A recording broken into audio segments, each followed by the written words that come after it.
Hello everyone, I am back. This was another video that I deliberately postponed because originally last week I was thinking, alright, I'll review Full Gear and then preview Survivor Series, and I thought, forget it, just go ahead and review both shows. That would probably be a little bit more interesting, a little bit more exciting. So I will be reviewing both Full Gear and Survivor Series War Games here in today's video. I will also be finally getting around to your question and answers and doing that whole segment. So thank you once again to everybody that sent questions, and I'll be knocking those out at the end of this video. So not a lot of topics to cover, but I feel like this is going to be a long show because it's 2 pay-per-view reviews and a bunch of questions to answer. So with all of that said, let's go ahead and get started. So Full Gear 2024, AEW's latest pay-per-view effort. I did not enjoy, to be perfectly honest. It had all of the same faults of usually go hand in hand with AEW pay-per-views. It was too long. There were too many matches. Every match tried way too hard to be the best match on the show. And when you do that, it just makes everything look the same. And it was kind of monotonous and draining is the word I would use to describe it. So, yeah, not my favorite show that they've ever done. And there were very few good matches or memorable moments that made it feel like the show was worth it. So not one of their better pay-per-view efforts, but I did watch it, so let's go ahead and dive right into it. First of all, we had the pre-show matches. Anna Jay defeating Deonna Purrazzo.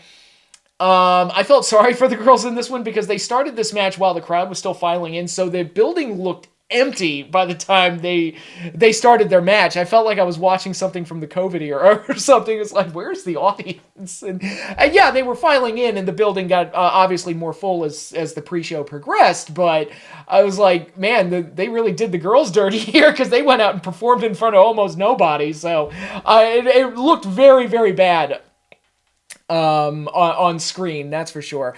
Match itself, not really a whole lot to say about it. Just, one of those came and went type of deals. Typical pre-show match. Nothing else to say. Anna Jay won, which I guess kind of continues her semi-push as she is now heading into a title match with Mercedes Moné for the Dynamite Special Holiday Bash. They've got 2 coming up. It's Winter is Coming and then Holiday Bash, which feels a little... if every episode of Dynamite is a special episode, then, are any of them really special? We kind of run into that problem. But hey, whatever, I'm not going to... yeah, and then they've got another pay-per-view coming up in World's End. Again, the whole glut of programming and pay-per-view quality matches all the time really... that's done a lot to kind of kill AEW's intrigue because it's like they I don't know, they try too hard, I guess, is the word I would use, but at least on the in-ring side of things. And then we followed that up with a 4-way match that was won by Buddy Matthews, included Dante Martin, Commander, and the Beast Mortos. A typical spot festy pinball match, multi-person match. Like, you've seen one of these, you've seen all of them. Type of deal. Yeah, not a whole lot else to say other than that. Then we got the pre-show match that got everybody talking. Big Boom AJ with his son Big Justice and the Rizzler as a special guest timekeeper taking on QT Marshall in a special attraction match. Now, I am all for using outside personalities in professional wrestling. WrestleMania was founded on that concept with the use of Mr. T and among others, Cyndi Lauper and Muhammad Ali, yada, yada, yada. Yeah, so I'm fully in favor of that. And if I was in charge of AEW or WWE and I saw these Costco guys were becoming famous and hip with the youths or whatever and getting millions of views, I'd probably try to get them too. WWE did something similar when they got like Snooki or the Jackass Crew for their shows. And so I get it. I mean, I get using them. And very much like the reality show era stars, like the Snookies and the Jackasses, I don't understand why they're famous in the first place. I never liked Jackass. I never liked Jersey Shore. I didn't like most of those shows. Like, reality TV just made no sense to me. It was just lowest common denominator garbage and just awful. Just most reality shows are garbage. And the fact that a Snooki could become like a household name just baffled me. I didn't understand it back then. I don't understand it now. I don't see the appeal in them. So my problem here is not that they use them. I totally get using these Costco people.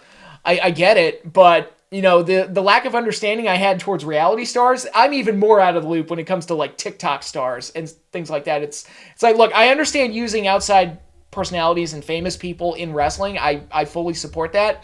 I just don't understand why these people are famous in the first place. I don't get the appeal of it at all whatsoever. I don't understand it. I've seen the videos. I find them annoying. I find the Costco people very, very annoying.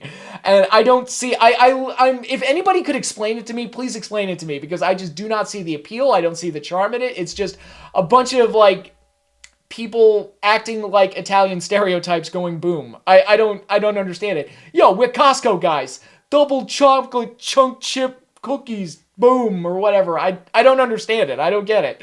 But they got used here, and again, I understand AEW using them. I just don't understand them as a concept and why they're famous in the first place.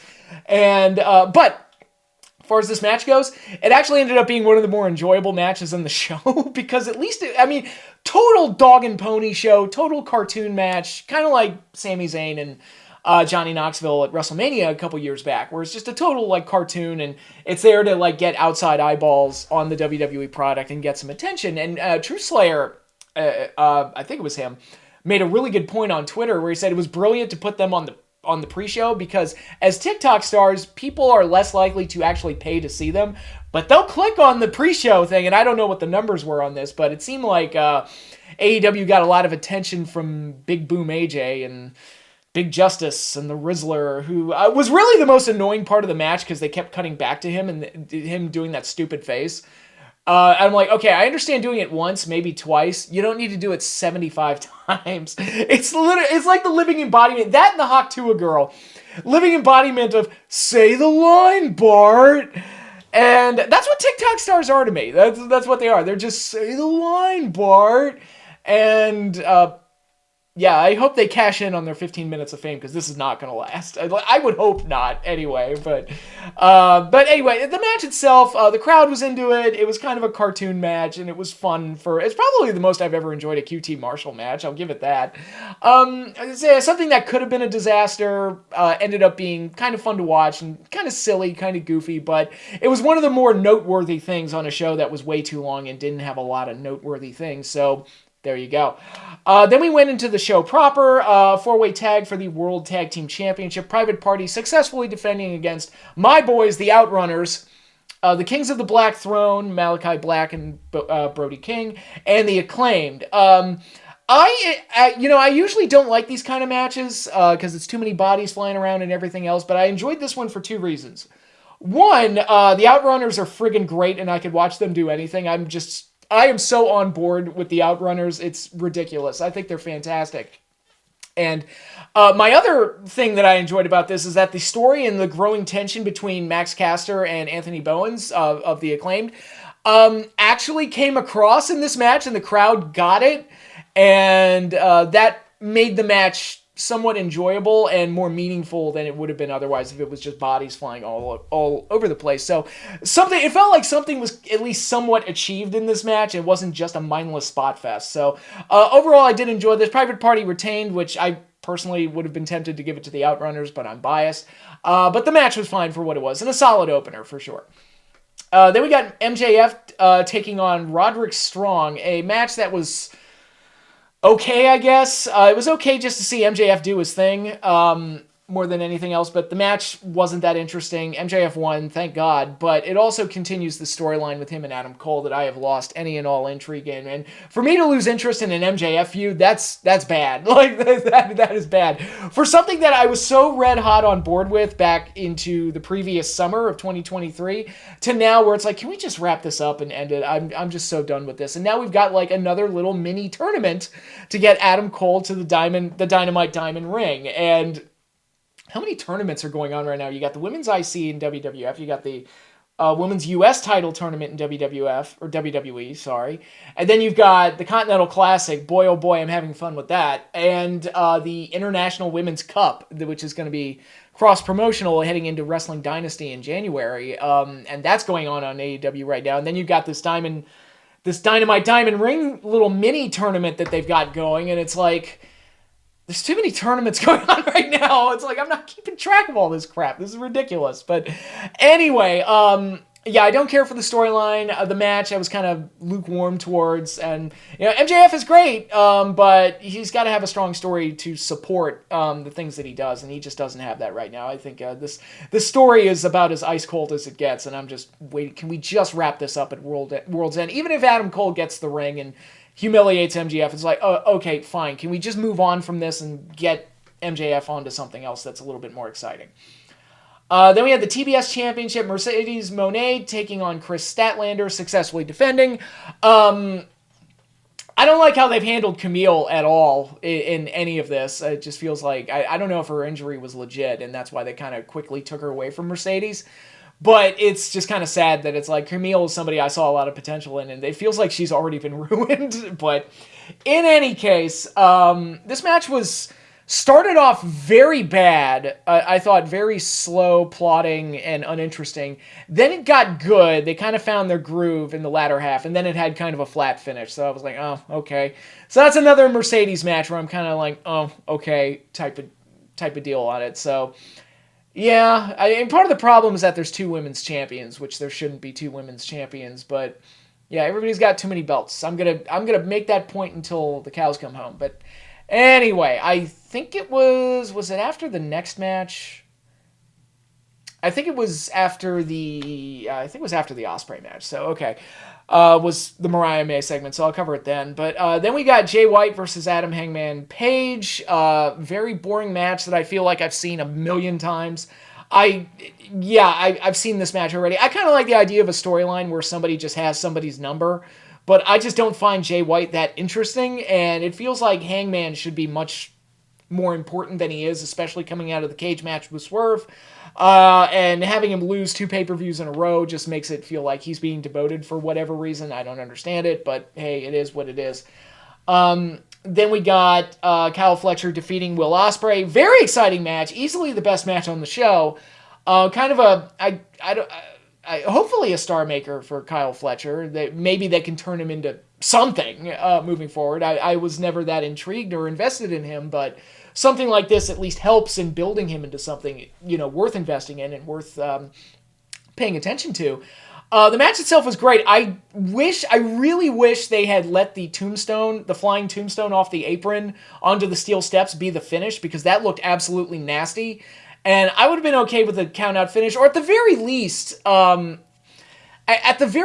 him roll Will Ospreay's unconscious body in the ring and just pin him with one foot on his chest or something like that. Something, create a powerful image like that. Because that tombstone looks so vicious that anything that happened after that, like nothing that happened after that could live up to it. And so you had kind of it was a top rope brainbuster was the finish, but it wasn't as memorable, it wasn't as impactful as a jumping tombstone onto the steel steps outside the ring. And what is it with wrestling and like, we don't like count out finishes anymore? I don't understand it. Like, I used to see them all the time when I was a kid, and it was like a tool to use to continue stories. So I don't understand why like every modern company is just averse to using countouts. And this happened during the Daniel Garcia Jack Perry match, where they did oh my god, is he gonna make it 8, 9, and oh my god, Garcia rolled in at the last second. And I'm like, I feel like I see that spot like 3 or 4 times a show, and it never results in a countout. So where's the drama? Like, yeah, no matches end in countouts anymore. So why are you playing with me? What the fuck is the deal? Like, stop toying with me. Like, I know he's not going to get counted out because he never gets counted out.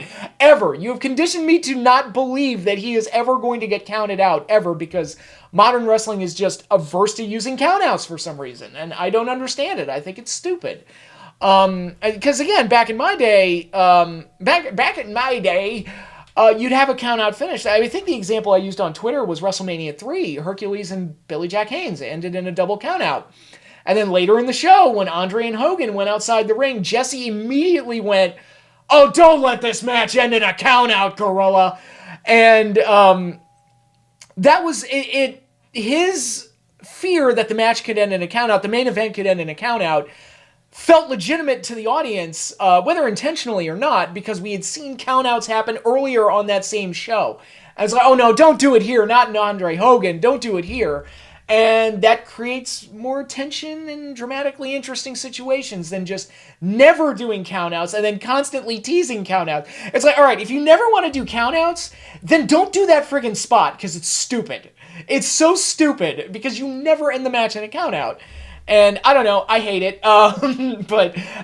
That's really a problem with another match. Fletcher and Ospreay I thought was a fantastic, mostly very good match. Ospreay, very good, very fun to watch. I just wish that, they would be mindful of those things and just let the real finish be the finish. And it's okay to do a count out once in a while.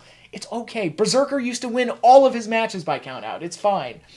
And then after this, we did the Mariah May, Mina Shirakawa celebration where Mariah May turned on Mina, setting up their title match, which is happening. I don't remember I think it's happening Winter is Coming. And then the Mercedes match is going to be Holiday Bash. I don't know. I've lost track of it. But the segment was fine. Like I said in my previous AEW pay-per-view review, I appreciate I appreciate having non-wrestling segments on the show to at least break up the action a little bit and give me somewhat of a break and create a story for the future. Like I said it when they did the Swerve and Hurt Business segment at the last show, and I'll say it here. It's like, it's good to have a break from the action.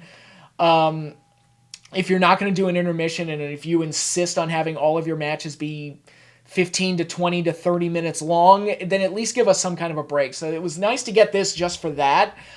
Segment itself was fine, I guess. It felt a little bit rushed. I could have done with it going a little bit longer. Like, look at this segment, which had a big turn, and then look at the New Day segment on Raw this week and tell me which one was better and which one was more believable and exciting and interesting. And it tells you, it's like, that's one thing WWE does better than AEW for sure. But, and I'm going to talk about that segment a little bit more when I get into the WWE stuff. But, segment was fine, and now we've got that title match to look forward to. And I'm like, oh, okay. They've got 2 big Dynamites and a pay-per-view that they're building to, and 8,000 tournaments with 8,000 titles, and it's like, bleh. Do you think that maybe one of the problems with AEW and why it's so uninteresting is that it's just impossible to keep up with all this shit? When you turn your product into homework, and I've said the exact same thing about Disney Star Wars, it's like, look, when you produce, and I've heard Skeleton Crew is actually okay. Like, people have told me, it's like, people I trust have told me Skeleton Crew is actually okay. I'm like, dude, it doesn't matter. They produce like 9,000 shows. I'm not watching all that crap. So maybe I'll check it out at some point, but you've made Star Wars into homework. You've made it into something that is not fun to keep up with. And that's kind of what AEW has done to itself. You've made it not fun to keep up with all of this. Anyway, then we got the TNT title match. Daniel Garcia defeating Jack Perry to become the new champion. This match was loaded with all of the problems I have with modern wrestling. I talked about the no countout spot. I talked about big spots that mean nothing. Big spots that are used just for the sake of a 2 count that never result in a finish, so none of it matters. It's just everything I hate about modern wrestling was just in this match, and I just did not give a crap. So moving on, then we got the match that I completely forgot about was even on the card. So when I was watching the show and it popped up, I was like, I completely forgot this match was happening. Because again, too many titles, too many things going on, and it's impossible. Even someone like me who watches AEW on a weekly basis, it's impossible to keep up with all of this. But anyway, Takeshita successfully defended the International Championship against Ricochet in what I thought was a way too long, very boring match. Very boring match. Like, you wouldn't expect that out of Ricochet. Like, Ricochet is at least going to do some flips and dives to make it fun. And for whatever reason, that just didn't translate this time around. It was just a very boring match. I was surprised at how boring it was. I thought at the very least it would be a match. It's like, oh, that was a lot of action, and I'll forget about it next week. But it wasn't even that. It was just dry and flat and boring. I was amazed at how, like, uninteresting this match was. So... and again, too many titles. That's another problem. Like, who gives a crap about the International Championship when you have 87 other belts floating around? So, it was what it was. Then we got Bobby Lashley defeating Swerve Strickland, and what I thought was a fine match. I probably would have cut it in half. If the whole point was for Lashley to destroy Swerve, I probably would have cut the ring time in half, but as is, I thought it was solid for a nice, hard-hitting match.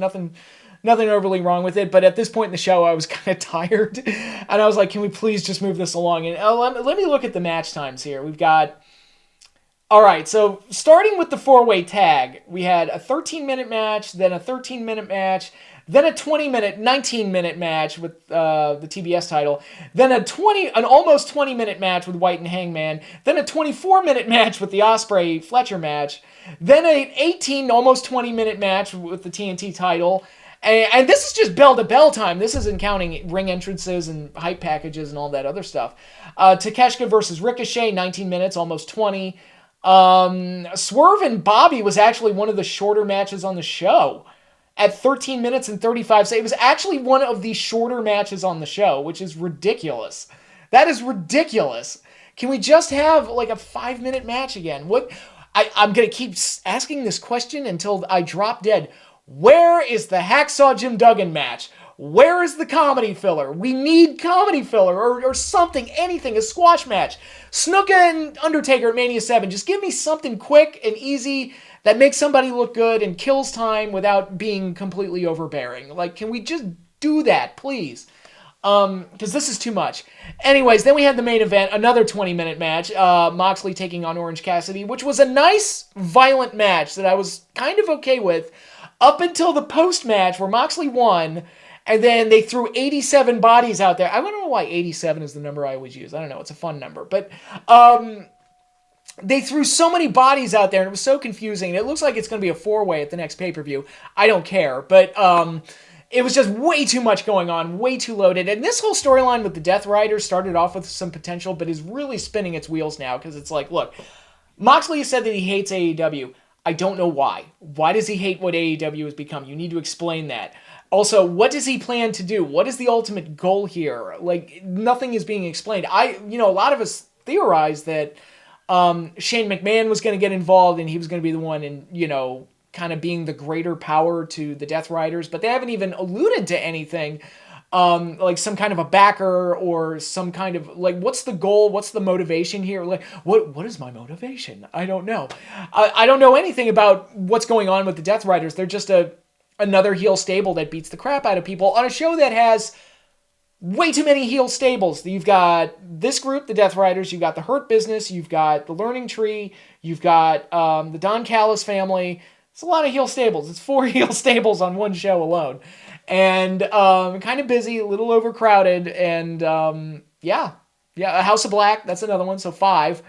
They're more tweener, but still. They need to figure out what exactly is going on there with the Death Riders, because that's supposed to be the main angle of the company. It involves the world champion, and yet I don't know what their goal is, what the purpose is, why they're doing what they're doing. It just doesn't make sense. So anyway, that was Full Gear. A couple of redeeming qualities on a show that otherwise overstayed its welcome and was just kind of a burden to sit through. It was just way too long. The matches were way too long. It was a mess. And when you get to a point where the pre-show comedy match involving a TikToker that I can't stand, that I personally find annoying, is one of the more enjoyable matches on the show, that's a problem. That's a real problem. How many matches? 12 match card. I would say, like, match of the night would probably go to Fletcher and Osprey. I like the 4-way tag, and then AJ versus QT was probably the next one down. Personally, name a better match. I dare you. It was when that is one of the more enjoyable matches on the show, you've got a problem, and it's like they need to figure some things out creatively because they've got a roster in AEW. They've got a roster. They've got even with Cody leaving and the Punk fiasco and all that other stuff, they've got the tools in place to create something. It's just for whatever reason creatively they just cannot get their act together, and I don't know what it is. And if the last couple episodes of Dynamite and other Rampage and Collision 2 is any indication, it's just kind of like they're just spinning their wheels creatively, and I just feel like I'm watching the same show every week, and that's not good. You gotta spice it up a little bit and make it a little bit more exciting. Because right now, when it comes to AEW, I think, I put them over, like the Outrunners and Harley Cameron. They're probably the most enjoyable parts of the show right now because they're the only ones that are leaving any kind of a positive, lasting impression. And they don't really have storylines right now. I guess Outrunners kind of do in their partnership with FTR, and Harley Cameron is just throwing shit up against the wall to see what sticks, but at least she's fun to watch. It's the rest of it is just kind of a sludgy, boring mess. And it's they need to figure some things out creatively, for sure. And now that I've done enough whining over AEW, let's talk about WWE, specifically Survivor Series War Games, the upcoming Saturday night's main event special, and an episode of Raw that I thought was probably the best episode of wrestling television all year. So I definitely want to talk about that. But let's start off with Survivor Series. Kicked off the show with the Women's War Games match, Team Rhea Ripley versus Team Liv Morgan. I thought this match was absolutely terrible. Like, horrible match. I don't even know where to start with this thing. There was a lot of sloppiness. There was a lot of contrived, over-the-top spots that just looked fake. Like, okay, so they did the spot where two of them, I don't even remember. It was Io and another one. I forget who. I think it was Tiffany Stratton. I don't care. It doesn't matter. They both dived off opposite ends on the cage to the people waiting below. It took them so long to set up that spot that it just completely took me out of the moment and was like, what was supposed to be the big highlight of the match ended up being just a reminder of just how fake and contrived a lot of modern wrestling is. I felt like I was watching a Jeff Hardy match, quite honestly, but it was. But yeah, this was really, really bad. And I've talked about some of the modern problems with war games. Starting with number one, they do two of them on a show, which I'm really not a fan of that.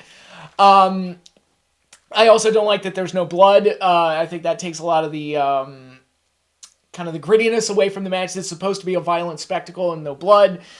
It just kind of feels like there's something missing. Not that you need blood to make War Games great. I think 96 and 97 were two very effective War Games matches and we're done without blood. But it's a tool that's not at their disposal to really raise things to the next level. And when the Punk McIntyre Hell in a Cell was as violent as it was, I thought, okay, maybe we're kind of moving back to making these things the violent spectacles that they're supposed to be. And not that I expect the women to bleed all over the place, but I personally don't think this match should have happened at all. I've talked about various other things with War Games. One thing that I really noticed watching both War Games matches was that the buzzer will sound, a new person will run to the ring, and then he immediately go underneath the ring looking for whatever weapon that they're supposed to carry, whether it be a table or a chair or whatever.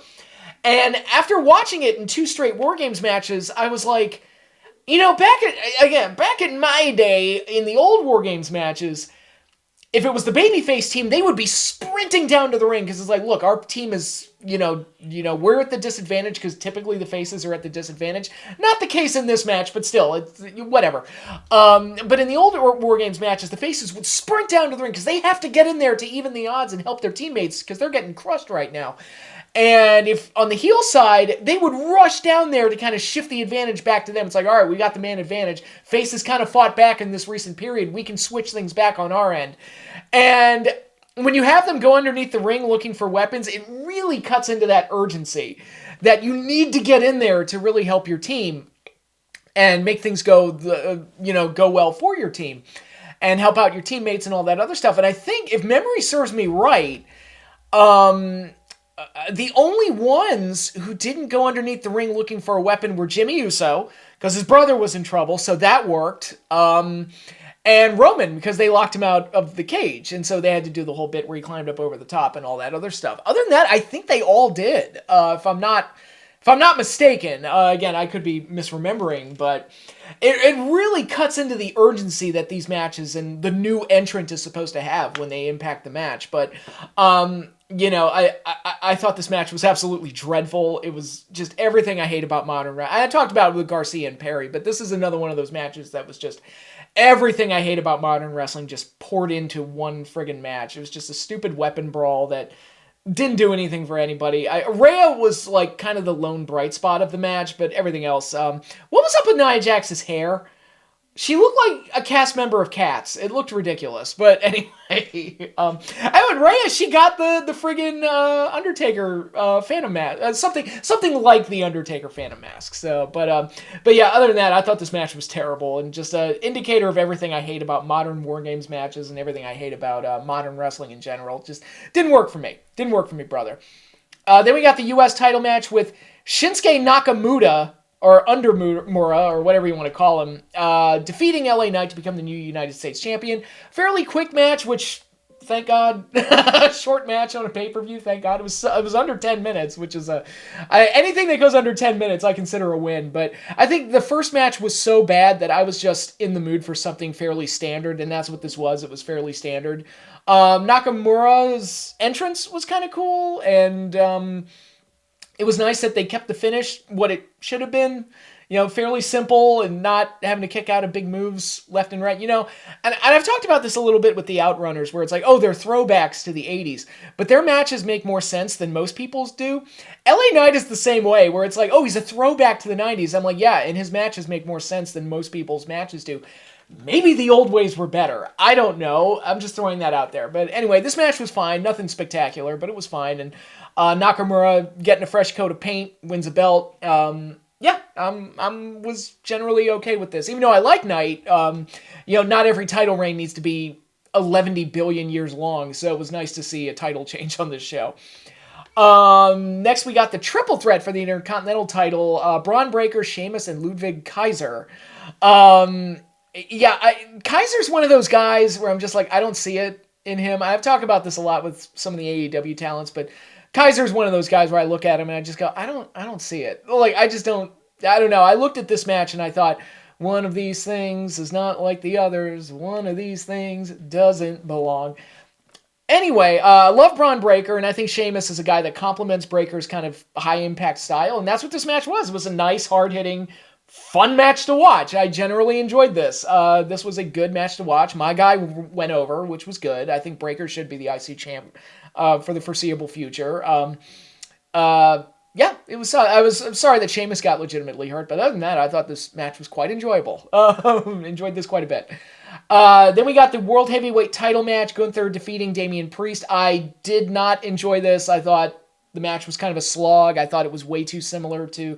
I felt like we already saw this match at SummerSlam, so I was kind of like not interested in seeing it again. It even had the same finish with Finn Balor screwing Damian out of the title, so I just had no interest in this. I was kind of bored with it. I knew Gunther was going to win. I was not convinced at any point that Priest was going to win. I was right.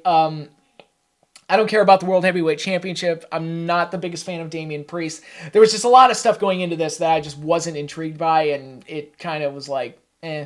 And again, I'm not saying the effort wasn't there. I mean, certainly Gunther always puts 100% in. Damian always puts 100% in. It was just kind of like, there was nothing exciting or interesting about this match going in, and then the match went really long, and at no point during its 20 minutes did it grab me and convince me that anything shocking was going to happen. So it just kind of felt like a bad rehash of what we saw at SummerSlam more than anything else. So it looks like Gunther's going to go face, I guess, or at least tweener. I don't know, but we'll see how all that goes. I'm still not a fan of having two world champions. I liked it much better when Roman was the number one guy and there was just one world champion. And then they had to create the Roman Reigns consolation prize. And now you're stuck with two world titles and one that really just feels like, it's on par with the IC title, quite honestly. It's just a messy championship situation that they didn't have to create for themselves. I liked it better when it was just Roman holding the belt. Roman still feels like the number one guy on the show because you have storylines on both Raw and SmackDown that are playing out because of what Roman Reigns is doing. So he still feels like the number one guy and he doesn't even have a belt, but... Anyway, my ranting, enough of that. So, then we got the men's War Games match, which had some of the same problems that I talked about with the previous War Games match, but this one was done much, much, much, much better, and the main reason is because there was some character and story development. That spot where CM Punk went to exit the shark cage and Roman put his arm in front of him was a way more meaningful spot than anything that was done in the first match, and pretty much everything that was done in the second match. It was generally agreed that the second match was way better, and they didn't do a lot of stunts, if you think about it. Like, they didn't do that much, nothing that crazy. It was just very well handled from a story perspective and the interactions between Punk and Roman and what's going to go on there, what's happening there. And it was things like that that kind of drove intrigue for that match. I love Jacob Fatu. I think he's great. I hope they have a plan for him after the Bloodline because I think I would love to see him go at it with Braun Breaker. I think they teased that match a while back, and I was like, that's a Haas match I'd like to see. I'd like to see those two, slap meat and do something like that. It was that could be a lot of fun. But this match was generally enjoyable and probably worth the pay-per-view. I mean, this was a show that was Didn't like the first match, kind of meh on most of the undercard except maybe the IC title match, but the main event was really good and made the show worth it, so that was cool, and it led into a Raw that I already called easily the best episode of Raw I've seen all year. Probably the best episode of wrestling television I've seen all year. It was just really, really good because it advanced stories, like the Punk Rollins situation, and it had a running storyline throughout the night with Sammy and Rollins. I don't know why I blanked there. Their whole disagreement, and then Jay got attacked backstage. It's like, what's going on here? What happened? Who did it? And then at the end of the show, we get Drew McIntyre's return. It's like, oh my God, that was pretty cool. And then you got the New Day segment, which was fantastic. And I did not know what was going to happen. I was on pins and needles the whole time, and I legit got upset when Kofi and Xavier were so mean to Big E and broke his heart. He looked like he was about to cry. He looked like he was legitimately touched by the crowd reaction he got, and that kind of informed like how he spoke during the segment. And it came off beautifully. I thought all of that was heartbreaking. It was emotionally challenging, and it was great. It was wonderful. Great stuff. Great payoff to everything that they've been building up for the last few weeks. I don't think anybody predicted that either. So they even gave a satisfactory ending that was kind of a swerve because nobody, I think, predicted. I think a lot of people expected Big E to show up, but they didn't expect Kofi and Xavier to go tell him to piss up a rope. I don't think they expected that. And it turned out really, really good. And I was like, okay, that was something that was built up for weeks and weeks, and they did a payoff, and it was great. And I'm calling this like the best episode of Raw of 2024. It had nothing to do with the matches. I don't remember what most of the matches were, except for, Sammy and Rollins. I don't really remember what any of the matches were. I don't care about the IC title, the women's IC title. I don't care. It's another tournament going on in a wrestling landscape that is flooded with tournaments right now, and I'm like, I don't care. It's flooded with championships too. I don't care who wins that belt. I don't care who wins the IC title. I don't care who wins the US title. It's another belt floating around. I don't care. But all the story stuff that's going on, and I'm like, yeah, that's kind of cool. That's kind of cool. I like that. And we do have Saturday night's main event, which is coming up soon. And it looks like right now it's going to be a better version of Battle of the Belts, because I've called Battle of the Belts like the most pointless show that AEW does, because it's always just a bunch of cold title matches that they just throw onto a card. And I'm like, don't you want to at least try and put some story behind at least one of these matches to make it mean something? Well, they've got Cody and Kevin Owens.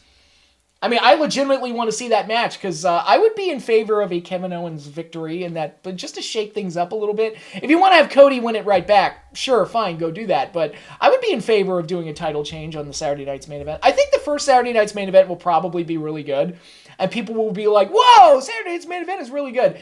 And then it's going to be diminishing returns every time they do it, because it's going to be impossible to maintain that Raw, SmackDown, NXT, and it's just going to get lost in the sea of WWE programming like it did the last time. But I think they're going to kind of try their damnedest to hit a grand slam on the first one, and then it's going to diminish over time. That's my guess. But anyway, we've got Gunther Finn for the world title, don't care. We've got the US title, the women's US title finals, don't care. And we've got, I think, Liv Morgan versus Io Sky. It's fine, I guess. But Cody Owens, I'm going to tune in just for that. So they got one match on there that I want to see. So major props for that. So we'll see how all of that goes. And now the part that you all have been waiting for, the question and answer segment. Thanks again, everybody, for submitting your questions. So with all of that said, let's go ahead and get started. From Multimedia Assassin, he divided these into wrestling questions and non-wrestling questions, I believe. Yeah, okay, so let's start off with the non-wrestling questions. What are some of your favorite cuisines? I'm a big Italian food junkie. If you put anything that's even remotely related to pasta, chances are I'm going to eat it. Except pasta salad. I will not eat cold pasta. That's ridiculous. I'm the same way with potato salad. It's like, why the hell are you serving me cold potatoes? I can't deal with it. It drives me crazy. But other than that, like anything pasta, lasagna, spaghetti, ravioli, tortellini, any of that stuff, I will devour it. I'm a big Italian food guy. Do you think toys appeal more to adults than kids nowadays? It feels like, and this is, doing Christmas shopping myself for my own kid, I look around toy stores now and it's like, man, it feels like there are more adults looking at the action figures than I think kids like play with a different kind of toys, like their devices and their smartphones and things like that. I don't know, like babies will always and like toddlers will always be playing with their toys that are age appropriate for them. But I think like action figures have become like a collector's item market for adults because we're the ones that remember action figures. I feel like I don't see kids playing with action figures anymore, and that's kind of sad because those were the best. I mean, come on. What are some of your favorite 80s and 90s cartoons? From the 80s, if I had to pick a Magnificent Seven, the seven best 80s cartoons, at least for me. And these are in no particular order, but He-Man, Thundercats, Ninja Turtles, DuckTales, Real Ghostbusters, G.I. Joe, and Transformers. Those, I would say, are my Magnificent Seven. And if I had to extend it to a top 10, I would probably put Inhumanoids in there. I would probably put Visionaries in there. Maybe Adventures of the Galaxy Rangers. Maybe the Dungeons and Dragons cartoon. Thundar the Barbarian is another one that's very high up there for me. So I would say those are my favorites from the 80s. From the 90s, that's where it gets a little more complicated because then you throw adult cartoons into it. Like Golden Age Simpsons is like the best show of all time. South Park, when it was just getting started. I thought South Park got better in the 2000s, but in the 90s, it was really... I don't want to say groundbreaking for a dick and fart joke show, but it was pretty revolutionary at the time it came out. Family Guy snuck in right at the tail end of the decade. I remember that Super Bowl where it aired its pilot at halftime, 1999. It's like, man, it's still going. That's unbelievable. But so I would count Family Guy as a 90s show, and I like the early seasons at least. I think Duckman is massively underrated. If you have not seen Duckman, go watch Duckman. It was ahead of its time for sure. And had it come around in the 2000s and aired on Adult Swim, I think it would have been a massive hit. But as it was that show on the USA network that I think 10 people watched for 4 seasons. That and the Weird Science TV show that hardly anybody remembers. But anyway, The Critic is another one that's very underrated. That one I think should have had like a 9-season run and only got 2, which I think is criminal. But yeah, The Critic is very good. Then it's like the more like kids cartoons that I watched. Obviously, Batman the Animated Series has got to be near the top. X-Men has got to be near the top. I love the Superman animated show and the whole DCAU, quite honestly. I love Batman Beyond. That's a great one. I thought the Spider-Man show was okay. It was never one of my favorites. There were some cool things that they did on there, but I didn't like it nearly as much as X-Men or Batman. Or even Superman. I loved Animaniacs. Animaniacs is a masterpiece. Loved it. Pinky and the Brain, of course. Fantastic. Loved it. Freakazoid, underrated. Another greatly underrated show that I adored. Go check that out if you haven't seen it. What else was out in the 90s that I really liked? Disney Afternoon. I completely forgot about him. That whole lineup was great. Darkwing Duck and Tailspin and DuckTales. Well, DuckTales was 80s, but that lineup was mostly very good. Gargoyles, I absolutely adored. Loved that show. I'd say that those comprises my favorites. I can't think of any other ones that stick out at the moment. But yeah, I'd say that covers the best of the best, at least for me. Do you like anime? If so, what are some of your favorite animes? I'm not a huge anime junkie. I have not watched... I'm not the type of guy that has to watch every piece of anime that comes his way, but I have had animes recommended to me, and I've generally enjoyed the ones that have been recommended to me. People that know me, it's like, okay, I know you'll like this one. So it's like Evangelion. Of course I like that one because it has giant monsters in it, so I'm naturally predisposed to liking it. Attack on Titan, I watched the first season of that, really liked it. One Punch Man, I saw one season of that, and I thought, that was fine. I was like, I got one season, I think I'm good with that. It was solid, it was good fun, but I don't know if I could watch more of it.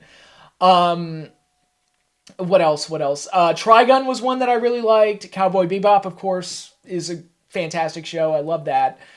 Death Note, I just watched last year. I really, really loved that. Someone described it to me as the Breaking Bad of anime, and I think that's an apt description. I really enjoyed that. One that I really like that a lot of people that are surprised by is Excel Saga, because that one hasn't had a lot of outside exposure to, I guess, anime normies, which I would classify myself as that, but that was one that my sister showed me years ago, and I remember really liking it because it was so chaotic and insane. Up until the second half of the show when a plot kicked in, I'm like, why is there a plot now? It's like, no, go back to random nonsense. I like random nonsense. But yeah, the first half of the show is great. Then what else? I guess I would count Dragon Ball. Like, I really enjoy Dragon Ball Z. Dragon Ball Z got me through high school because I was so burnt out coming home from school most days and just burnt out, tired. And before I did my homework, it's like, I need some mindless nonsense to get my mind off of all this insanity. And Dragon Ball Z was perfect for that because, like, cool looking action, a lot of crazy shit that, if you think about it for more than 5 minutes, makes no sense, but man, did it look cool. And that's Dragon Ball Z to a T. It's like, man, it looked cool. So, really helped get me through high school there. Are there any novels you would like to see adapted into movies or TV shows? I can't think of any novels that I liked that haven't already been adapted. Like, most of the Sherlock Holmes short stories, that's my favorite piece of literature ever, but I'm pretty sure all of those have been adapted by this point. Oh, God. Can't say. No, I think pretty much every novel that I would like to see has already been adapted. I can't... Oh, I got one. The Gospel According to Biff, where it's like the lost gospel of Jesus's best friend. That's one that I think would step on a lot of toes and potentially offend some people, but what was it called? I have it on my bookshelf. Let me go get it real quick. Here it is, right here. Okay, Christopher Moore's Lamb, The Gospel According to Biff.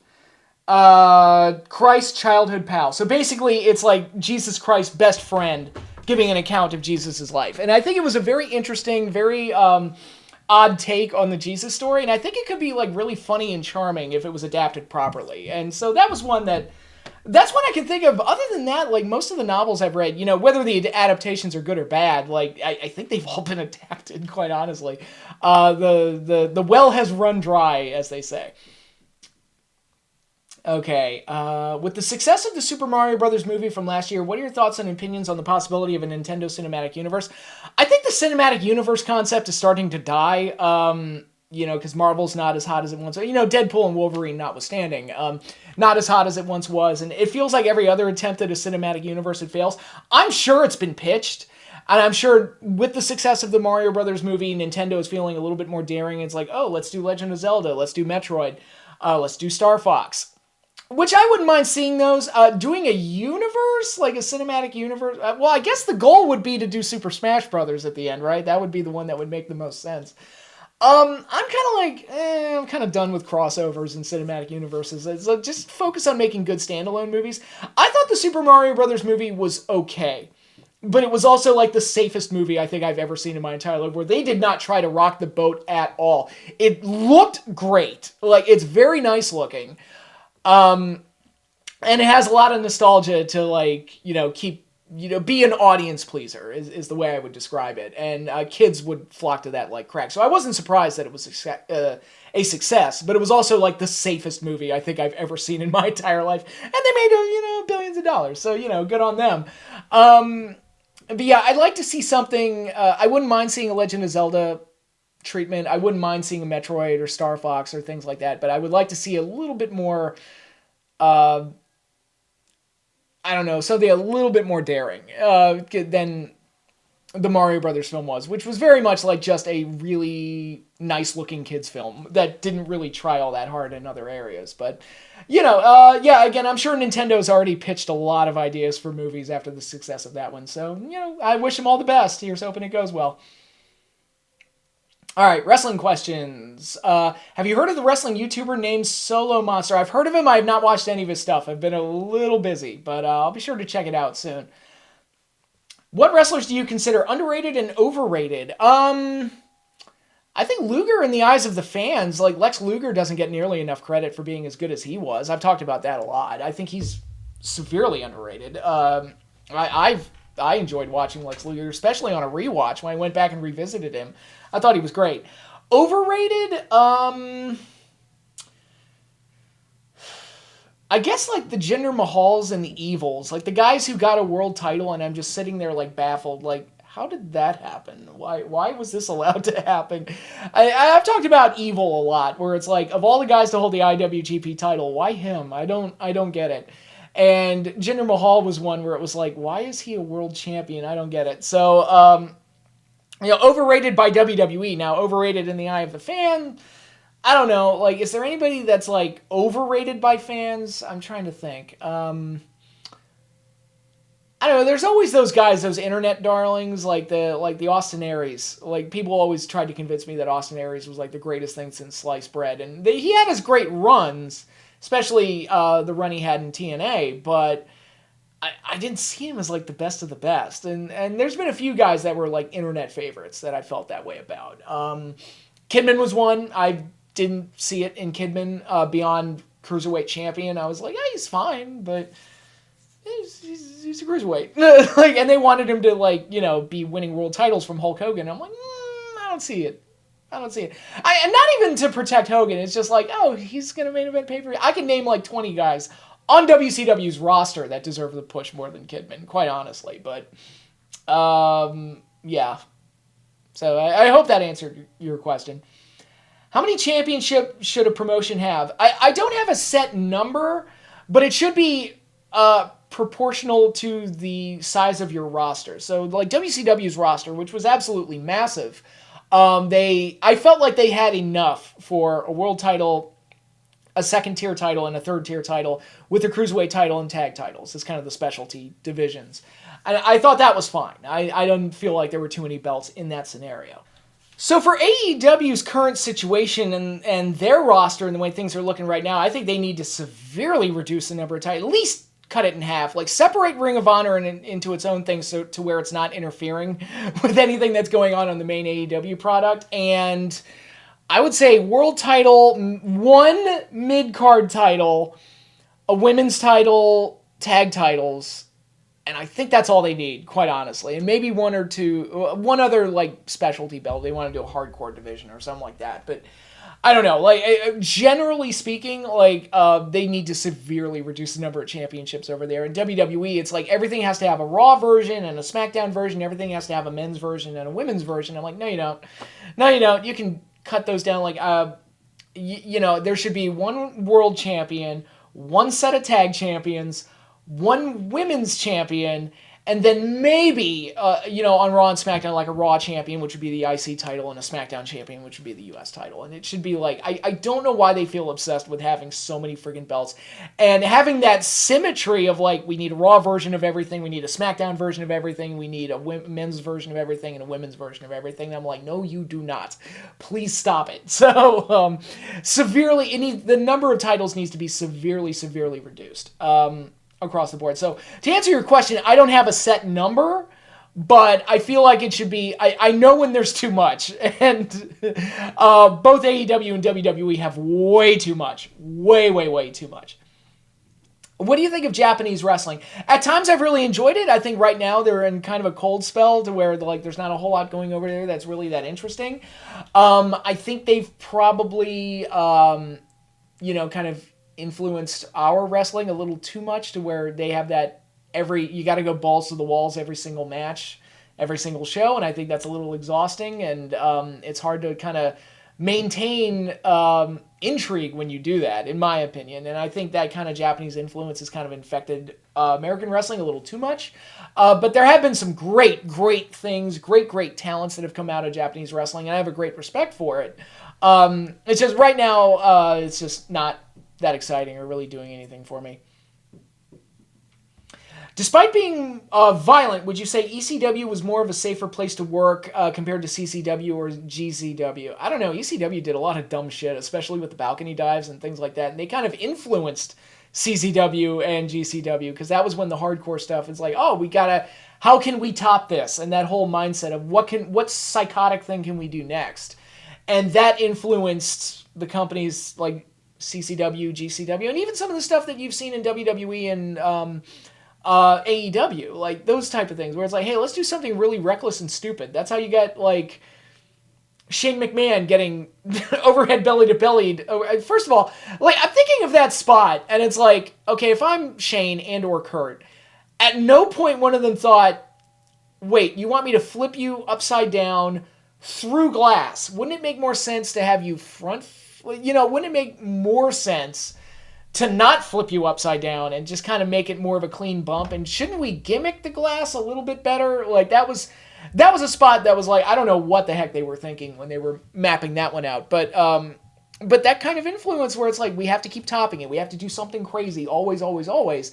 And that's how you get things like, Joey Janela trying to do a super kick with his foot on fire and ridiculous things like that. So, was ECW safer? Yeah, probably by virtue of the other companies tried to top them. I mean, by comparison, they were safer, sure, but ECW did a lot of stupid shit too. So, which version of Kurt Angle do you like more? The milquetoast cookie cutter jerk off from the early 2000s or the bald headed Stone Cold type badass? I like both.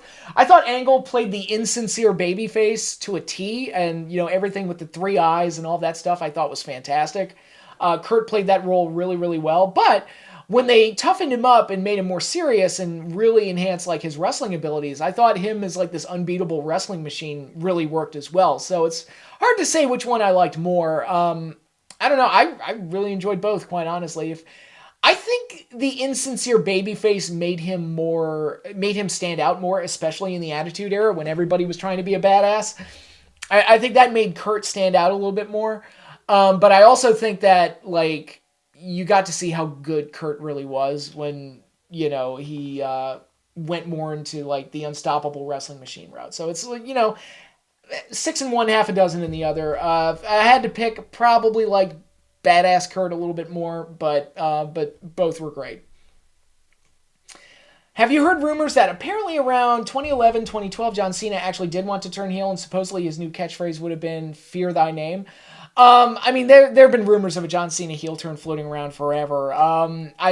Cena even said recently that there were plans to actually do it, and then they kind of pulled the rug out from under it. But yeah, it was there were rumblings of a Cena heel turn for a long, long time, and it never came to fruition. So, what can you do?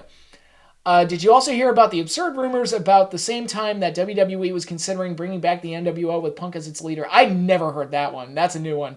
I never heard that rumor. So, yeah, I can't really comment on that. I don't think that would have worked at all. But, well, they kind of tried it when they made him the leader of Nexus, and it didn't work.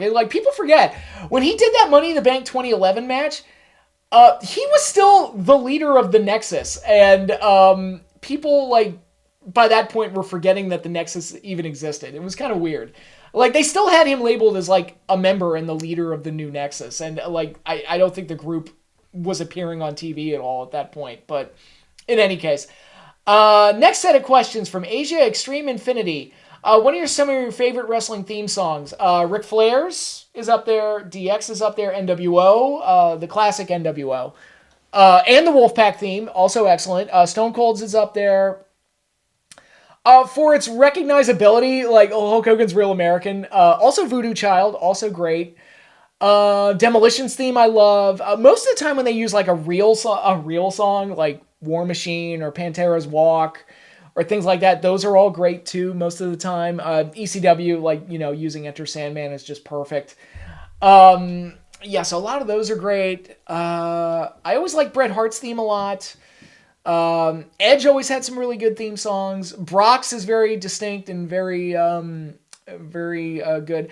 Roman Reigns, I loved his first Tribal Chief theme. I don't know why they changed it. Why did they remix it? That was that's one of the ultimate cases of fixing what isn't broken. Why'd you do that? I don't know. I thought it was fine the way it was. Goldberg's theme, excellent. Love that one too. I hated it when WWE remixed that one in 2003. It's why are you messing with perfection? What are we doing? But, yeah, so I'd say it comprises a pretty good list of my favorites.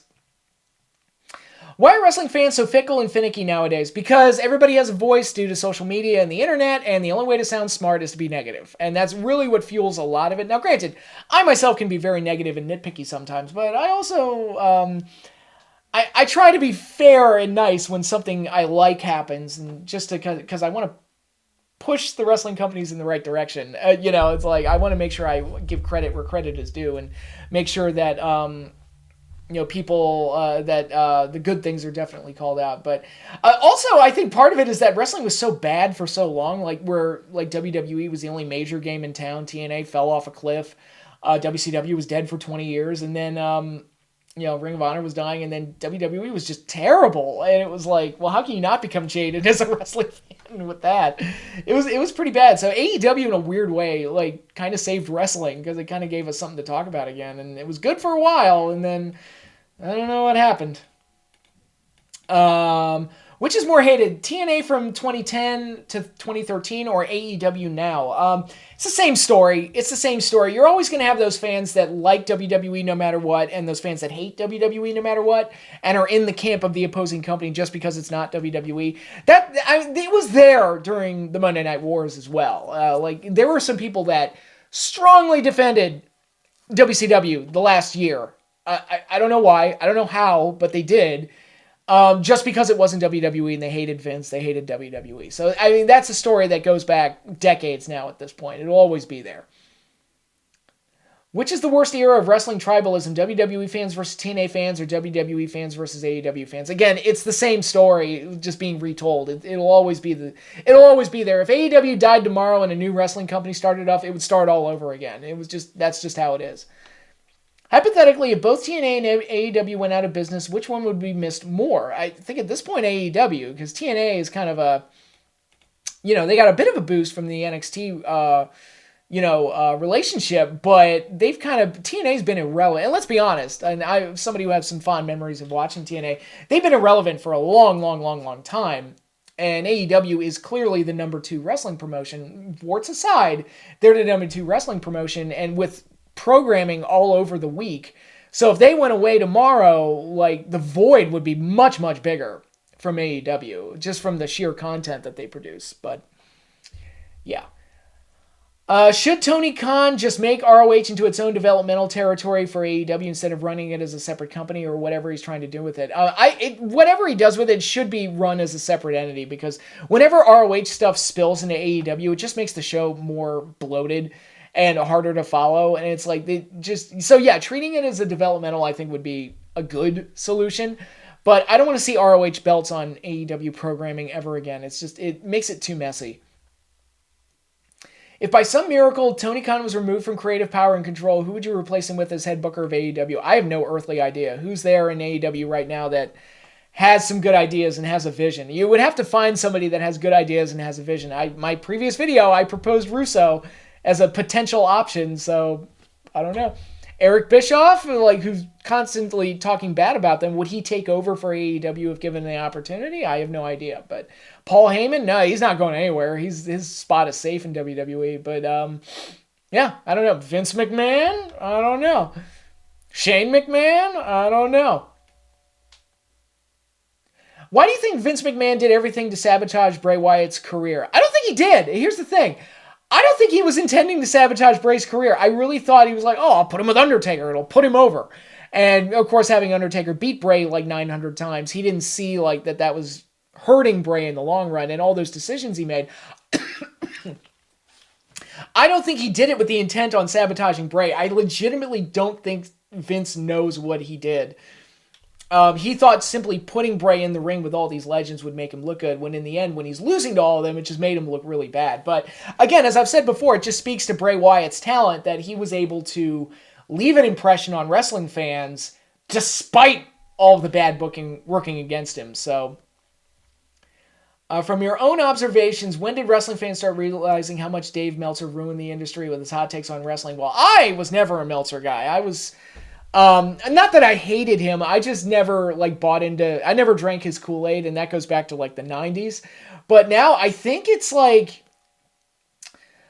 think what you're looking at now with pro wrestling, especially with AEW, is that the business has basically become what Dave Meltzer wanted it to be, with long matches and star ratings and all this other stuff. And it's not really drawing. And I think it's kind of exposed him as this is just a guy that likes certain wrestling and things like that. And maybe he's not the genius we all thought he was. I don't know. I have no idea what it is. I'm just speculating, but it feels like the cult of Meltzer is not as strong as it once was. Do you know if Pro Wrestling Illustrated is just as bad as Wrestling Observer Newsletter? It's all the same to me, quite honestly. Do you think that more wrestling fans who loved and watched both WCW and the WWF, do you think that, wait a minute, do you think that more wrestling fans who loved and watched both WCW and the WWF than there were WCW loyalists and WWF loyalists? At the time, there were a lot of people that watched both. You did have the ones that were loyal to both shows, but at the same time, and again, this is probably the lack of social media, the lack of the internet being, what it ultimately... It was around. The internet was around back during the Monday Night Wars, but it wasn't as strong as it is now, as prevalent as it is now. And it... I don't know. So like the tribalism wasn't as strong as it was back then. So you did have WCW loyalists, you did have WWF loyalists, you had ECW loyalists, but there were a lot of people were willing to watch any wrestling that they could get their hands on. A lot of people watched both. A lot of people watched one and just kind of left the other alone. People just kind of minded their own business in that for the most part. Again, some of the tribalism was there, but nowhere near as bad as it is today. If Eric Bischoff was able to save WCW and buy it from AOL Time Warner back in 2001, what would you have liked to have seen him done with it? Well, I like the idea that he proposed. I think it was on the Death of WCW documentary where he would have made it go away for a little bit, make people miss WCW a little bit, and kind of create a void that WCW could return to. I like that idea. Creatively, I would have known what not to do. I don't know what else. Like, I wouldn't have brought the NWO back. That was kind of, not going to work. I think that idea just got ran into the ground. I wouldn't. I also would have tried to be like, okay, let's not do Hogan versus Flair for the 815th time. We have these legends. Let's try and use them in ways to actually create interesting stories like people have never seen before. One of the biggest missed opportunities that I remember is when when Savage and Raven had their big stare down in '97. We never got a Savage Raven match out of it. So kind of being mindful of that type of stuff and being like, okay, what are some interesting matches that we've never seen before that we can create with some of these guys and also help elevate some mid-carders? Because WCW, if you think about it, they had the whole future generation like all under their watch and they misused almost all of them. There's Steve Austin, Cactus Jack, Undertaker, they had him. Triple H, they had him for a cup of coffee. Then they had Eddie Guerrero, Chris Benoit, Chris Jericho. They had a bunch of guys and just didn't use any of them properly. And maybe being mindful of those mistakes and making sure that those mistakes were not repeated and actually creating interesting matches that people want to see. As far as like the actual creative direction, I don't know. I'm not a creative genius, but I know, like, in broad strokes, I know what I would have liked in that regard. It's like, can we just not repeat the same mistakes as before, please and thank you? What was your initial reaction when Roman Reigns first aligned with Paul Heyman 4 years ago? It was about time. It's like about time he turned heel. It's like, this was long overdue. Tell me what you think of these conditions. Okay, this is a long one. Tell me what you think of these conditions Warner Brothers and other networks should have for Tony Khan and AEW concerning their TV deal going forward. 1, Tony Khan must conduct AEW as a business first and foremost rather than a friend's backyard wrestling show. I don't know how you would enforce that, but it's a nice idea. But Tony Khan must relinquish all creative control and power to someone or a group of people more experienced, qualified, and responsible for the job, with him being the financier. That one would be nice. 3, Tony Khan must cut his roster by 50% and be allowed to keep 80 wrestlers in total, only 60 male wrestlers, 20 female wrestlers. The 80 talents will either be of his choosing or a network liaison will appear, appraise the talent roster themselves and do the task for him. That might be a little too strict. I would definitely do a talent evaluation and start cutting some people because there's some people there that they do not need and some people who are just kind of languishing and not doing anything. If you're not going to use Ricky Starks, if you're not going to use Ray Phoenix, let him go. Like there's no reason to keep him around if that's the case, in my opinion. I don't know if this particular system that's being lined up would work, but it's there should be some kind of a talent evaluation. Tony Khan can no longer go on a mindless hiring sprees whenever a free agent is available on the market, if so desired. Well, in that case, like sometimes when a really hot agent becomes available, you got to pounce on it because offers are going to be flowing their way. So I don't know if you can, again, that doesn't seem enforceable. Tony Khan must start doing televised shows and PLEs in small. I refuse to call them PLEs. They're pay-per-views. In smaller venues rather than bigger ones until attendance rises up again. Yeah, create a demand. That's a good way to like create a demand where it's like you can brag about having sellouts. It's a smaller venue, but you can say you sold out. And if some people get turned away, that sounds better than just sitting in a half-empty venue. That looks like a ghost town. Tony Khan will be allowed to have 5 championship titles in total of his choosing, 3 primary belts for the men's division and 2 for the women's division. All other championships must be discarded. I would, again, my ideal system would be 1 world title, 1 mid-card title, 1 women's title, a tag title, and maybe 1 other specialty belt for a specialty division, and that's it. Other than that, it's way too much. Tony Khan will employ a moderator to handle all personal social media accounts to avoid unnecessary online discourse. That might be, at the very least, these people, a lot of wrestlers need to learn how to use social media, especially on the AEW side of things, because they're creating more drama for themselves than they should be. Tony Khan must turn acquired former wrestling promotion Ring of Honor into a developmental territory. Again, Ring of Honor has been kind of an albatross or an anchor that's been weighing AEW down. So anything that reduces its influence on the week-to-week television, I'm more than okay with it. 9, Tony Khan must start marketing to wider audiences instead of pandering to niche demographics and wrestling journalists. I don't know if he knows how to do that, quite honestly. We know what he likes and what he focuses attention on. And 10, Tony Khan must stop overspending until profits generate to be desired revenue. I don't know, it's written a little weird. Tony Khan must stop overspending is the basic point. So that's a lot of points, a lot of things to adhere to. I don't know if that's enforceable, and I don't know how much of it, but they're nice ideas, some of them, so yeah. All right, Nicholas Anderson, his questions. 1 wrestling question, 1 non-wrestling question. Thoughts on Zack Sabre Jr. winning the G1 Climax this year? I like Zack Sabre Jr. and he's a hell of a talent, so I'm for it. New Japan still feels a little cold at this point. I saw what the main event was for Wrestle Kingdom, and I'm like, really? That's the main event? But I like Zack Sabre Jr., and I'm okay with him winning the G1 Climax. Non-wrestling question. Favorite place you've lived in? I've lived in Maryland for most of my life. I actually don't like Maryland all that much, so it's weird. But my favorite place I've lived in, I guess my current house with my wife and my kid and my soon-to-be kid. Yeah, it's a nice, very nice family home. I'm very happy with it. Clark Herman, question. Did you know that Bret Hart has a hockey team named after him, the Calgary Hitmen? I did not know that. I was not aware of that. I went to a Hitman game this year and it was fun. I'm glad you had a good time. That's great. I was not aware of the Bret Hart connection to the Hitman, although I guess I should have. But, okay, next questions. From Hell in a Cell 05, what's your favorite Giants regular season win ever? Favorite regular season win? I would say when Eli beat the Cowboys on Sunday Night Football in their first game in the new stadium with a last-second field goal. He led the drive that ended with a last-second field goal to beat them. That was cool. It's like, oh, it's Jerry World, baby, their new house, and everything's great and grand. They have pole dancers performing and everything. It was a big party for the Cowboys. And then the Giants went in and beat them in their home. It was like, that was pretty great. I did enjoy that. Next question. What wrestlers today from AEW and WWE would have shined in the 80s and the Attitude Era? Well, obviously the Outrunners. I think FTR would have done well in those past eras. LA Knight, obviously. I think CM Punk could have done well with his personality. He could have done well in one of those eras. Roman Reigns, I think, would have done really well, as he is now.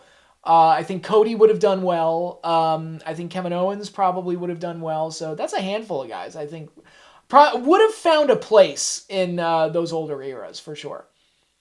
Favorite non-Giant Super Bowl? Packers and Broncos is up there, because that was John Elway's big one. This one's for John. I really like that one. Some of the Patriots ones that went down to the wire, the ones that we won, those were fun to watch. Like their first win, an underrated one was Panthers and Patriots, but that one was crazy, but everybody forgot about it because of what happened on the halftime show, but that was a great game, I thought. What are some other good ones? I think the Packers Broncos one is probably my favorite, just for John Elway's big win. I thought that was really cool. Oh, also, if we want to go back to the 80s, Bengals and 49ers was a great one, because that was Joe Montana's big, like, heroic drive to come back and win it at the end. So that was a cool one. What are some other non-giant ones that were really good? I'm trying to think. Packers and Steelers, Rodgers' big win was a really good one, I remember. Last year's, or this year's, pissed me off, because I really feel like the Chiefs shouldn't have won that game, because it's just, that was more the other team losing than the Chiefs winning, and that, which has kind of defined their season this year, where it's like, they're 11-1. How are they 11-1? They're not that good, but anyway, I digress. In your opinions, who are 3 wrestlers who should have been WWE World Champion? Who should have been? Piper, DiBiase, and I'll throw Orndorff in there, because I feel like there was an opportunity to really make Orndorff into something. Owen Hart, I think there was an opportunity to put it on him in 94, 95. That's another one. Rick Rude, as it could have been, he's one I would have liked to have seen get it at some point. So that's probably my top 5. What's a wrestling prediction you have for 2025?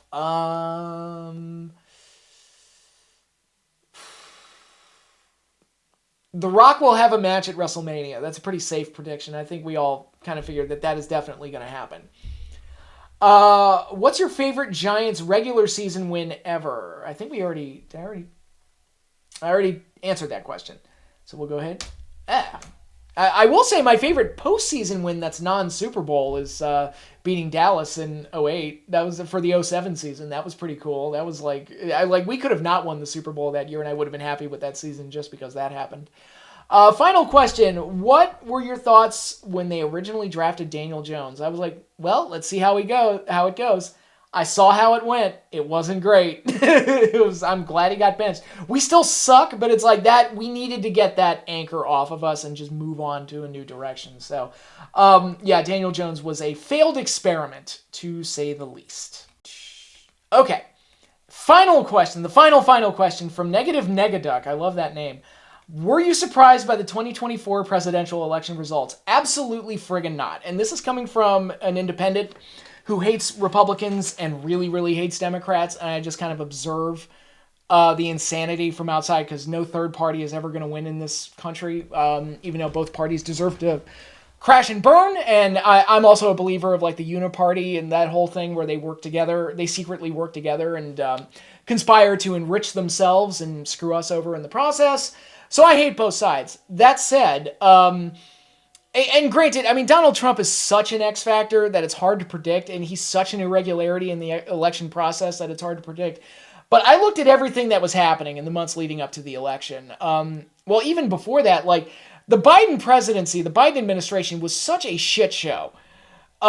Screwing up left and right, economy in shambles, inflation through the roof, funding foreign wars that were wildly unpopular, like the Ukraine conflict and what's recently going on with Israel and Palestine again, and to the point where that one, like, split their own base, like the Democrats' base, where it's like you have, like, anti-Israel side of their part of the aisle, and then the pro-Israel side of their part of the aisle, and there's a conflict there that split the Democrat base.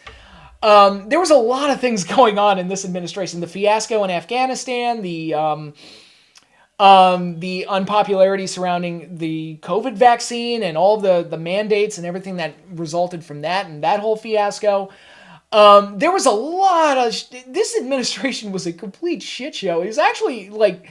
I felt like how much of the media was protecting Biden, it just felt like... Am I living in the Emperor's New Clothes? What is going on? He's this sleepy, demented old man, and we're being told that he's not on a daily basis. It was wild. It was absolutely wild. And then the debate happened, and he completely shit the bed in that debate, to where Democrats started panicking, and they're like, oh my God, we didn't know it was this bad. I'm like, how did you not know? Anybody who was being honest with themselves and who had working eyes and ears could see it, like years ago. I saw it during the Democrat primaries of 2019 and 2020, where I was like, they can't be serious with Biden. Like this can't happen. It happened. So I saw all this stuff happening, and then there was the Trump assassination attempt. And then when I saw that footage, I was like, well, Trump just won the election. There's no way that he's not winning now. And then they put Kamala Harris in there, which gave them a spark for a little bit. But here's the thing with Harris. And I knew this when Biden first became president. Because I listened to him speak, and I was like, this can't go on for 4 years. This cannot go on for 4 years. Because he's having cognitive decline. As somebody who's seen family members with cognitive decline, I know what it looks like. I've seen it, and it never gets better. It only gets worse. So I was like, look, can we just 25th him and put Harris in there now? Because it's like, anything's got to be better than this. And then I listened to Harris speak more, and I was like, oh my God, is the dementia rubbing off on her? She's a terrible speaker. She's a terrible speaker. So, like, Harris was like the fresh coat of paint that was like, got people a little bit excited at first, and I was just like, let her talk. Just let her talk, and she's going to sink. And sure enough, like, the more she spoke, which is why, like, she wouldn't go on Joe Rogan. That was a damned if you do, damned if you don't situation where it's like if she does it, she would have looked like a fool. Because there's no way she would have been able to speak for 3 hours. Like Trump did. There's no way. And the Trump interview was not that great, I'll be honest. I thought it was kind of boring. But the fact that he got it and he didn't humiliate himself made it like a win. And that's the other part I'm trying to get into. In the months leading up to the election, again, polls I'm of the belief that polls are bullshit at this point, because you have media outlets, whether it be Fox News favoring the Republicans or the other, CNN, the MSNBCs favoring the Democrats. They oversample their own party to make it look good for their side and to try and motivate people. But I do believe they see internal numbers that we don't, and that kind of influences some of their behavior. And one side looked like it was having a ball and just getting win after win after win. And the other side looked like it was panicking and flailing. And Trump, his whole campaign just looked like they were having fun. And like things like the McDonald's thing and the garbage truck. The garbage truck thing might be the funniest PR stunt I've ever seen a presidential candidate pull.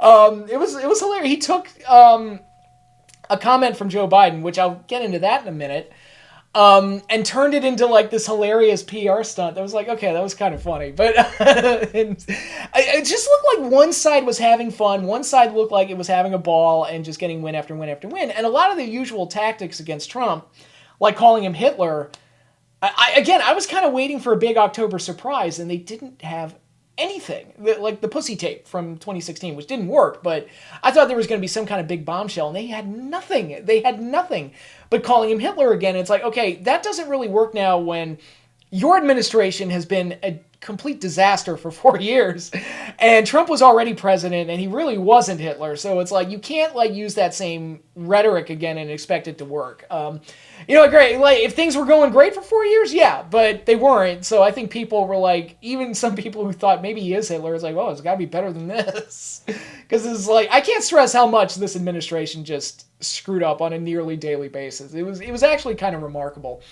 And by the way, him pardoning Hunter, his son, is one of the funniest things I've ever seen. That was hilarious. I was like, oh, the shit show. I just keep the shit show rolling. But Joe Biden, a lot of people believe that he was forced out of the election, forced to step down. Not from the presidency, but from the race itself. So he's not mentally fit to run, but he's mentally fit to run the country. Make sense of that, please. I'm begging you.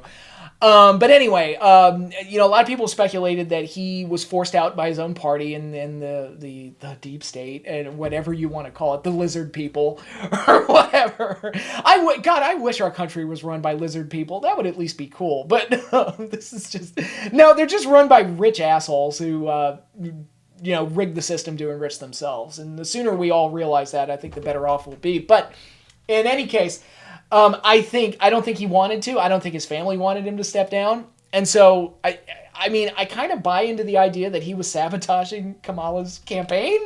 Things like calling Trump supporters garbage, which is going to rub off on her and make her look bad. And Trump was able to turn that around and make it into a win. That feels like, it feels like it was done on purpose. Like, there's the picture of him with the Trump hat on. it was like, it really felt like Biden was kind of sabotaging her because of sour grapes. And, try as they might with Harris, she's the vice president of this sinking ship. You can only do so much to separate yourself and get the bad smell off of you. There's only so much you can do. And I don't think she was ever going to be able to do that, because I think a lot of it is like, oh, I'm going to do better. I'm going to do this and this and this. And a lot of people ask the questions like, well, you're part of the administration now. Why don't you just do it now? And there was never a satisfactory answer to that question. So, so did the election results surprise me? Absolutely not. I was like, I was looking at everything that was going on from the failed debate. And going to the Trump-Harris debate, a lot of people said Harris won that debate. I'm like, not really. Because the thing about a debate is that it's not going to convince anybody of either side unless there's something really humiliating that happens. And that's not so much about the technicalities of like the argument or the debate, but more about like the optics war and whether or not you can get a big soundbite or something about you that stands out to people. Famously, going back to the first televised debate, Kennedy and Nixon, people who listened to it on the radio thought Nixon won. People who watched it on TV thought Kennedy won because Kennedy looked good. He was made up, good-looking suit on. He was made to look good for the black and white screening of that debate. And Nixon looked horrible, looked like he didn't shave. He looked like his suit clashed with the background, so he looked like a floating head. And it's just one guy looked like a disgusting weirdo, and the other guy looked like this clean-cut, nice guy that was smiling and was very charming and charismatic. So the people that watched it on TV thought that Kennedy won the debate, regardless of what was said to each other. And that's one of the more fascinating, elements of like the political theater and what really sticks out to people when stuff like this happens. And that's all debates are. It's just pure political theater and trying to get something that you're remembered for positively.